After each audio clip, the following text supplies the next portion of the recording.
ഈ സിംറ്റംസ്, അതായത് ഞാൻ ഈ പറഞ്ഞ വ്യത്യാസങ്ങൾ വ്യക്തമായി മനസ്സിലാക്കി ഇതിനെക്കുറിച്ച് നല്ലപോലെ അറിഞ്ഞ് ഇതിന് തക്കവണ്ണമുള്ള ചികിത്സ. ഇതിലൊരു കാര്യം പ്രത്യേകമായി മനസ്സിലാക്കേണ്ടത്, OCD ഉള്ള ആളുകൾ വ്യക്തമായി മനസ്സിലാക്കുന്നു എൻ്റെ പ്രശ്നം, എൻ്റെ തോട്ട്സ് ഇറാഷണൽ ആണ്, എൻ്റെ ബിഹേവിയർ ഇറാഷണൽ, അടിസ്ഥാനമില്ലാത്തതാണ്, അതുകൊണ്ട് ഇതൊരു മാനസിക പ്രശ്നമാണ്, അതുകൊണ്ട് എനിക്കൊരു മാനസിക രോഗവിദഗ്ധനെയാണ് കാണേണ്ടത് എന്ന് OCD ഉള്ളവർ പറയുമ്പോൾ, ഹെൽത്ത് ആങ്സൈറ്റി ഉള്ളവർ പറയുന്നത് എൻ്റെ പ്രശ്നം മാനസികമല്ല, ഇത് തീർച്ചയായും ശാരീരികമാണ്, അതുകൊണ്ട് എനിക്ക് ശാരീരികമായിട്ടുള്ള അസുഖങ്ങൾ ചികിത്സിക്കുന്ന ഡോക്ടറെ തന്നെ കാണണം.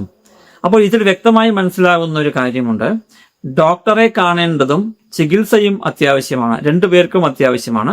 ഹെൽത്ത് ആങ്സൈറ്റി ഉള്ളവർക്ക് സാധാരണ ഡോക്ടറെ കണ്ടതിന് ശേഷം പിന്നീട് സ്പെഷ്യലിസ്റ്റായ സൈക്യാട്രിസ്റ്റിനെ പോയി കണ്ട് അതിന് തക്കതായിട്ടുള്ള മരുന്നും കാര്യങ്ങളും കഴിച്ചാൽ ഇദ്ദേഹത്തിന്റെ പ്രശ്നം ഭേദമാവുന്നതാണ്. അതേസമയം OCD ഉള്ള ആളുകൾക്ക് നേരിട്ട് സൈക്യാട്രിസ്റ്റിനെയോ സൈക്കോളജിസ്റ്റിനെയോ കാണാം, അവരുടെ അസുഖവും മാറ്റിയെടുക്കാവുന്നതേ ഉള്ളൂ.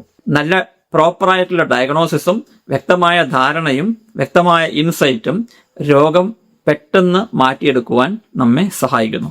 ഈ ഷോർട്സിന്റെ പൂർണ്ണരൂപമായ വീഡിയോ കാണുവാൻ നിങ്ങൾ ഡിസ്ക്രിപ്ഷനിൽ കൊടുത്തിരിക്കുന്ന ലിങ്കിൽ ക്ലിക്ക് ചെയ്താൽ മതി.